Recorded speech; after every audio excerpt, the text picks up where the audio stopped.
Just so you know, Sony, I still haven't completely forgiven you for this.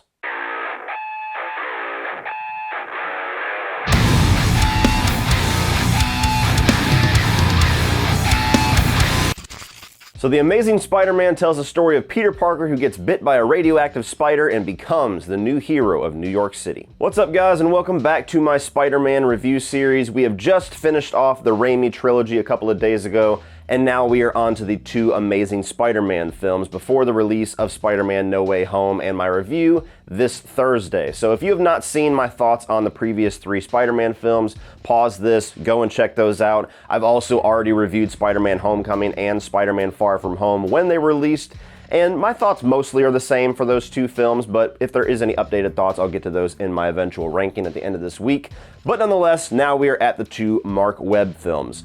And these are two movies that I have very complicated feelings on. There is a very dedicated fan base that loves this version of Spider-Man, that loves these two movies, that's absolutely crushed that we never got to see what was going to come after Amazing Spider-Man 2, whether that be a third film, whether that be Sinister Six, whether that be all of the above. And it certainly defines a certain generation of Spider-Man fans. Much like I was talking about in my 2002 Spider-Man video, Spider-Man is one of those cool properties, at least in the movie world, where each iteration kind of defines a generation. I very much belong to the Sam Raimi, Tobey Maguire era. That was my Spider-Man. That's what I grew up with. Those are the movies that I hold close to my heart. And you have people that are a little bit younger than me that really had that feeling for these two films. And then the newest generation, which is really dedicated to the MCU version, the Tom Holland version of Spider-Man. So three very different takes on the characters, on the worlds, on these storylines, on the villains certainly, and it's always fun to talk about them, whether or not you really love that generation, that era of Spider-Man, or not. And to give a little bit of context for how I walked into these films, I'm somebody that loves all three of the Raimi films. If you haven't already seen those videos and you don't want to go check them out, I certainly acknowledge the flaws with all three of them, especially the third film, but that trilogy is one of my favorite trilogies of all time. I absolutely adore it for all of its pros and all of its cons.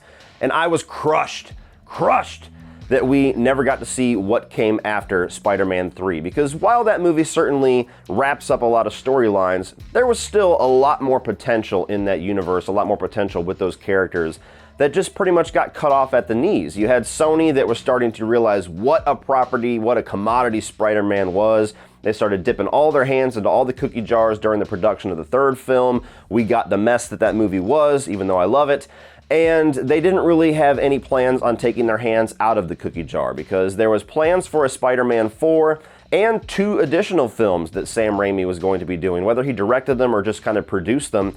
And right before they were getting ready to start the production on the fourth film, which was presumably going to have John Malkovich as the Vulture and Anne Hathaway as Felicia Hardy, who is traditionally Black Cat in the comic books, they just canceled it. They just outright canceled it. And behind the scenes, what was going on was that Sam Raimi and his crew, along with some collaboration with Sony, was working on scripts and working on ideas for a new trilogy. All the while, Sony had backup plans and was working on all these scripts, sometimes with the same writers, to do a reboot trilogy, to ignore what Sam Raimi had and to ignore the Tobey Maguire universe and start anew with a new actor and a new universe.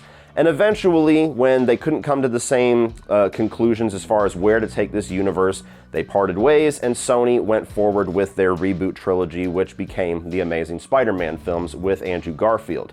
And it was all a jumbled mess as far as how this information was released to the fans. Because the internet was alive and well at this time, but it wasn't the crazy movie news behemoth to where somebody sneezes on set and we get a fucking article about it and we get a huge YouTube swarm of people reacting to it nowadays. This was a story about, Spider-Man 4, is it in production or is it not in production? Tobey Maguire gives an interview about his thoughts on where they're gonna go. And then less than a week later, Spider-Man 4 canceled, Sam Raimi and Tobey Maguire out. And then a couple of months later, Sony rebooting Spider-Man with new actor. A couple months later, Andrew Garfield to be the new Spider-Man. And as a fan of that trilogy, I was just like, what are you guys doing? You're rebooting this already? So while going in with a lot of baggage, while going in with certainly lowered expectations and a little bit of scorn in my heart, the fact that we are rebooting a character that I love with an actor at the time I'd only seen in one movie, which was The Social Network, which he was fantastic in, by the way, but I wanted Tobey back. I wanted my Spider-Man, and I was never going to get that again, it seemed. So I walked into this movie with modest expectations, and I enjoyed it for the most part for what it is. And to be honest with you, I've always enjoyed watching this movie, but something about it always keeps me at arm's length. There's always something about both of these films, really, but this one specifically being that it's definitely a better made movie than the one we're going to talk about tomorrow, that always made me feel like I could never completely love it, and I never really could figure out what it was. I know that part of that was scorn because I love the Raimi trilogy and I wanted to see more in that world, and so I kind of held this trilogy, potential trilogy, accountable for that. But there's much more to it, and when I watched it this time, I think I finally realized what it was. So talking about the positives for The Amazing Spider-Man, easily the best thing about this movie as well as the next movie, you're gonna hear me say this again, is the casting and the chemistry between Andrew Garfield and Emma Stone as Peter Parker and Gwen Stacy. They are fantastic. When you get a guy that made a movie that is one of the best romantic comedies out there, in my opinion, 500 Days of Summer, you bring him in to take on the Peter Parker and Gwen Stacy storyline, you better nail that romance. You better nail that, high school butterflies and all of that, and they do nail that. Now, Andrew Garfield and Emma Stone were also a couple themselves at the time. I don't remember if it was after this movie or during the production of this movie, but certainly their real life chemistry came onto the screen, and you could really feel that these two loved each other, liked each other, just had a really good vibe with each other. As actors, they're both top class quality. I mean, A-list. I mean, Andrew Garfield, whether or not I think he's the best Spider-Man or not, he's probably an easy argument for the best actor that has portrayed Spider-Man thus far. And Emma Stone's an Oscar winner. So, I mean, for Christ's sake, you get top quality actors here that are leading your film, and their chemistry is off the charts. Just that cutesy, kind of high school, dramatic, melodramatic type of relationship that they have, to where they're kind of flirting, but they're kind of not, and then they're doing their little, Emma Stone's got her little cutesy comedy thing that she does that's just so natural that really just feels like she's playing herself at certain points, and it's almost like you couldn't help but fall in love with any character that she plays. And Andrew Garfield picks a different version of Peter Parker that I'll get into my likes and my dislikes with, but his version of Peter Parker definitely fits with this type of character in a romance. I wouldn't believe for a second that Tobey Maguire's Peter Parker would gain the advances of somebody like Gwen Stacy. It just wouldn't work. But this version of Peter Parker has enough bad boy in him, has enough of a punk flavor that his nerdiness and his attitude in one combination really does make this relationship believable on screen. And beyond those two, I think the casting pretty much all around in this movie is great. I love Denis Leary as Captain Stacy. First of all, I'm a huge Denis Leary fan anyway, so you throw him in any movie, you're automatically gonna perk me up a little bit. Love this guy. And I think that his comedic timing and his attitude really works for the role of Captain Stacy, a guy that for all of the citizens in New York, he's the one that believes in Spider-Man the least and is like, what is this fucking dude doing in my territory? I'm in charge of this bitch. I'm the one that saves the citizens, not you. Denis Leary brings all that in such a charismatic way to where even though we're on Spider-Man's side, we understand Captain Stacy, and we still like Captain Stacy, and we eventually yearn for these two working together, which you do get in the final act of this film, which is one of the best payoffs of this movie. All alone. He's not alone. When very easily you could have had a character like that could have been unlikable, that could have been annoying, like the detective in Die Hard, who just doesn't want to listen to anybody. He's like, I'm really gonna nail his ass now. That type of character could have been Captain Stacy without somebody with the charisma of Denis Leary. Uncle Ben and Aunt May, you got Martin Sheen and Sally Field, both amazing actors. They're both very good in their roles. They're different enough from the version of Uncle Ben and Aunt May that we got in the Raimi trilogy, but they also feel very much like that parental kind of guidance that Peter Parker needs and that he yearns for after the death of Uncle Ben. So I like their recasting. And I also like all the smaller characters here too that they're surrounded by, and even the main villain, Rhys Ifans. So there's issues that I have with the storyline regarding Lizard, but as a villain, I think he performs very well. He's got a very villainous voice, although every time he talks, I can't help but think of his role in Little Nicky. Oh, Nicky, I've missed you. I think the special effects are also pretty damn good in this movie, especially with that bit of a hiccup that we had in Spider-Man 3 and that early 2000s, late 2000s thing where they started to really dive a bit too hard into not quite up to par CGI and fully rendered characters and all that shit. You kind of get rid of that here to where they use CGI, obviously, but it's much better CGI, and they use it, they edit it, they shoot around it a lot more creatively to where even if there's something that's not quite up to snuff, it's not like your eyes are focused on it for seconds at a time to where you notice it and it stands out. So all of the fight sequences, all of the different CGI sequences here, like with the fights with the lizard in Spider-Man, with all of the web swinging scenes, they're all fluid, they're all pretty seamless to me. Now, something that I'm mixed on in this movie that I'm going to say again and even stronger in the next film is that I think that this movie has a good score, but it just doesn't feel like a Spider-Man score. The score in the first 3 Raimi films, the Danny Elfman score, is not only a phenomenal score in and of itself, but that feels very, very exclusive to that character. It feels like Spider-Man. It just gives you that Spider-Man vibe, and it's so iconic and timeless for that reason. You get over here, very capable score, very good superhero comic book movie score, but it doesn't feel like a Spider-Man score. So as much as I think that it's good work, it's almost distracting when it comes on because I just long for that Danny Elfman fit. I long for something that really fits the character, and I don't feel like they nailed that here. Now moving on to the negatives. And I think after this most recent rewatch, I have figured out why I've never really been able to connect with this movie or this version of Spider-Man and Peter Parker, despite the different varying quality and certainly some very good things that they have done in these 2 movies. And I think the main issue that I have is that the first 3 Spider-Man films that we got, the Raimi trilogy, felt like Spider-Man films. That felt like movies that were for the character. It felt like something that had passion behind it and had people that were just very into this character and very passionate about what they were doing. This movie has always felt like a Sony Spider-Man product to me.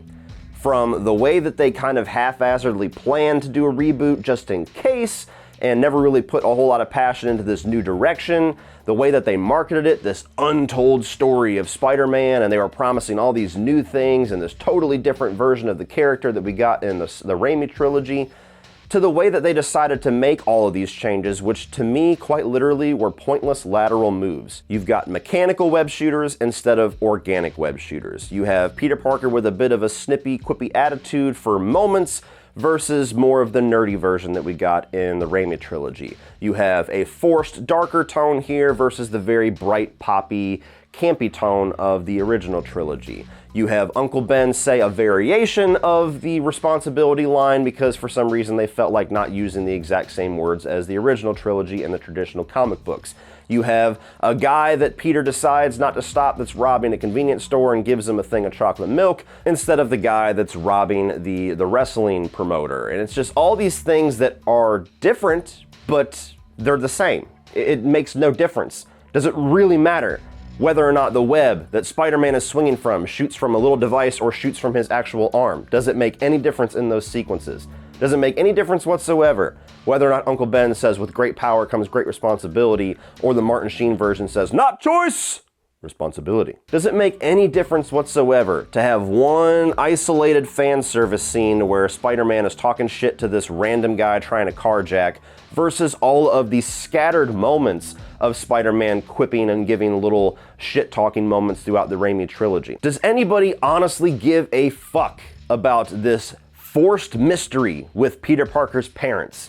Does anybody honestly feel like there is an untold story that is being told in this movie or in these 2 movies that we either did not need or totally got from that first trilogy? Does the darker tone add anything to Spider-Man? Does it add anything to this movie to stand out aside from feeling like a lateral decision creatively that made no impact whatsoever on the film? Dark Knight movies are successful. Let's turn the lights down a little bit and make almost every sequence in this fucking movie at night. And that's the main issue that I have with this, is that it never really felt like this passionate reboot of the character. It never felt like they looked at things that they succeeded with before and things that they probably failed at before and said, let's try and do this better. Let's try and do it differently. Let's explore a whole new side of the character. It never feels that way to me. It feels like a movie studio that said, oh shit, that's not working out. We got to get that Spider-Man 3 money back. Let's try to just do things that people were bitching about in message boards, like web shooters and darker tones and quips, and then just churn out the same exact shit. They'll buy it. They're dumb. And I'm getting passionate here, But I don't think that this is a bad film. I don't think that this is a movie that offends me in any way. But this is the main issue. This is the main thing that always keeps me at arm's distance from these two films, is that it just never really feels like art to me. It never really feels like this passionate Spider-Man project. It just feels like Sony trying to sell me something. And all of those things I listed, I mean, in hindsight, you could call those almost nitpicks. Like if they're insignificant changes, then they're not really something that stands out as negative in the movie. And that's absolutely true, but it's all these forced changes. It's all these big things that they were really advertising and making a big deal out of in the advertisement, the production, the early press of this film, that I still remember that when I saw the film, it was just like, so fucking what? None of that changes anything. None of that matters. One of the big ones that I genuinely think was just a bad idea was the darker tone. Not necessarily tonally in the story, because it's about the same tone as the first three movies. I mean, it's pretty similar. It's literally the visual darkness of this movie, having so much of it at night, having so much of it not lit, not brightened, not colorful. It's just such a dark, drab movie to watch, to where, just on a color palette standpoint, the character of Spider-Man is a very bright, vibrant character. All the villains are bright, vibrant. All of the storylines and the tones of this character are bright, vibrant story tones.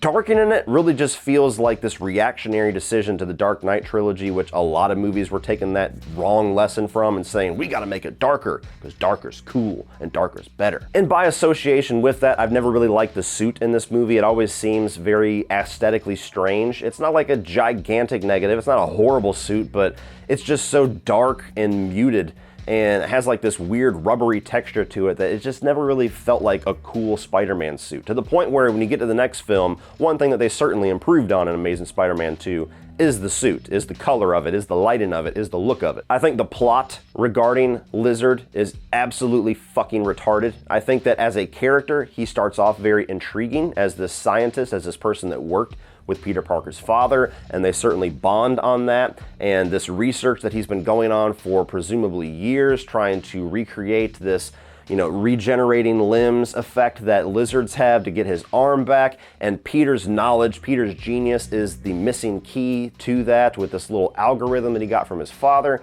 I like how all of that works together, and in a way, Spider-Man kind of inadvertently creates this monster. I think all of that is written very well.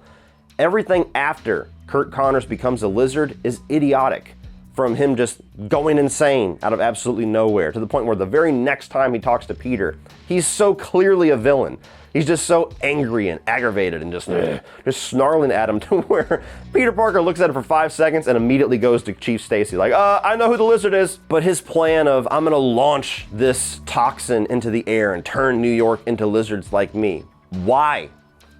What does that accomplish? What is the sense there, Mr. Genius biologist doctor? What are you trying to accomplish here? And so it just turns the third act into this cliche thing to where something's gonna launch something into the sky and we have to stop it by changing out the green thing with the blue thing, and it doesn't really have any stakes. The only stakes here is the death of Captain Stacy. But everything regarding the lizard's plot, with him trying to turn everybody into lizards, is stupid, can never get into it, can never understand it. Even the potential with turning people into lizards, which he does before the third act really kicks off and this whole showdown starts, to where cops and SWAT members are all turning into monsters. You never get to go back and see them do anything. They just start turning into scales and monsters, and then it cuts away and you never see them again until the blue shit drops on them and they start turning back into humans.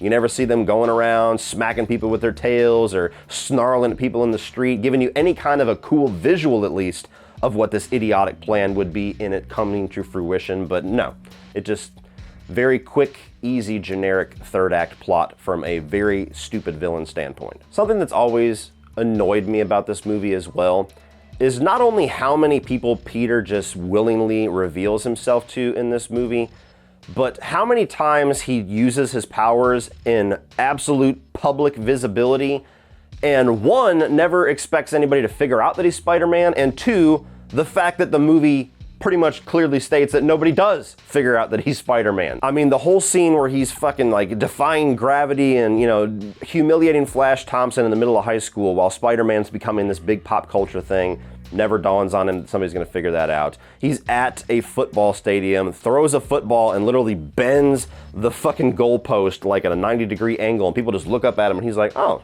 whoops. Like, nobody's gonna figure that shit out. And again, he just reveals himself to Gwen Stacy, which is the one that makes sense per the story. Reveals himself to Captain Stacy, even though he's got him on dead to rights, but he could easily just spider sense his way out of that situation. I mean, he's dodged bullets before, he dodges bullets after that scene. Why he chose that the only way out of this is to turn around ominously and look Dennis Leary in the eye. Down on the ground! Your hands behind your head. Now! Parker. Never made sense to me.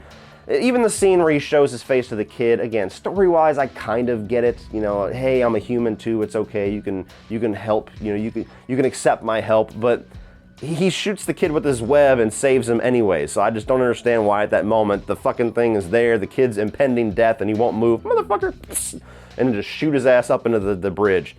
I don't know. Maybe I would be an aggressively violent Spider-Man. Maybe that's a me problem. And something that I noticed in this rewatch, which, you know, again, small issue with the movie compared to everything that I've just talked about.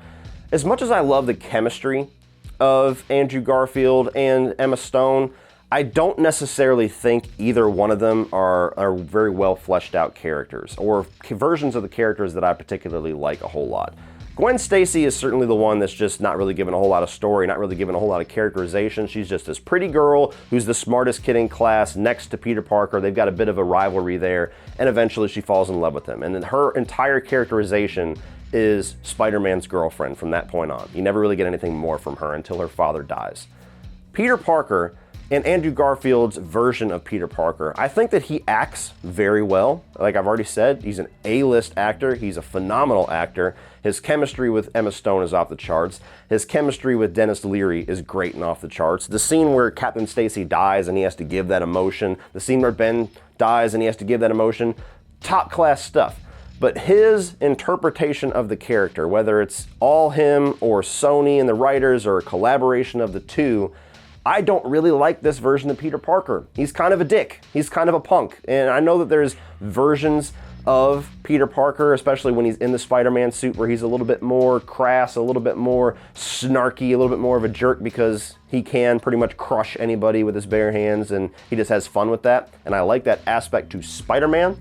But Peter Parker, being this douchebag in high school that skateboards around the halls, doesn't listen to his teacher, he looks like he's half asleep in class every single day, and he looks like that kid that the teacher just cannot stand and just wants that kid to be in the principal's office or to just graduate and get the hell out of their class.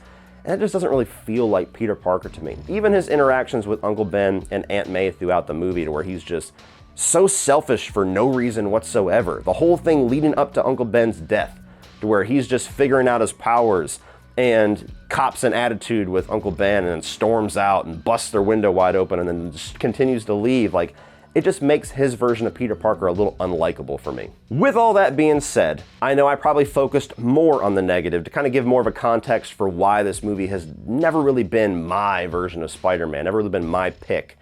I do think overall, it's a good Spider-Man film. It's never my go-to, it will never be my go-to, but it's a movie that anytime I rewatch it, I have a good enough time with it. I'm not sitting there dreading it, I'm not sitting there gritting my teeth, I'm not sitting there pissed about certain decisions. It's a good enough Spider-Man for a new generation. Just felt like a lot of ideas here were studio mandated for no reason whatsoever, and a lot of creative choices and a lot of lateral moves just didn't add anything. If not, they took away from what I want from a Spider-Man film. So if you enjoy the Spider-Man character, you've loved the Raimi trilogy, prepare for a slightly different take on the character, but not enough difference for me to merit an entire reboot. So a movie that's enjoyable, but not a movie that I will ever be in love with. So check it out online and stream it. So what do you guys think of The Amazing Spider-Man? Is this your preferred version of the character? Is this your generation of Spider-Man films? Were you crushed when we didn't get a third film, or potentially 4, 5, 6, however many they were planning? Or are you like me and have always just been distant from this movie for whatever reason? Let me know your thoughts down below, guys, and we will talk about it. Please like and share this video. Hit that subscribe button if you are a Spider-Man fan. We're talking about Amazing Spider-Man 2 tomorrow. We're talking about No Way Home the day after. And then this weekend, we're going to do a spoiler talk on the movie, as well as a ranking of the Spider-Man films. Maybe a ranking of the villains too. We'll see how things go. We'll see how much I enjoy No Way Home and how passionate I am to continue talking about Spider-Man. And hopefully I don't walk out of that movie going, fuck it, I don't even care. To hell with all of the videos I was planning. That's not gonna happen. But anyway, guys, thank you for watching, and as always, remember, opinions are like assholes, but that doesn't mean that you have to be.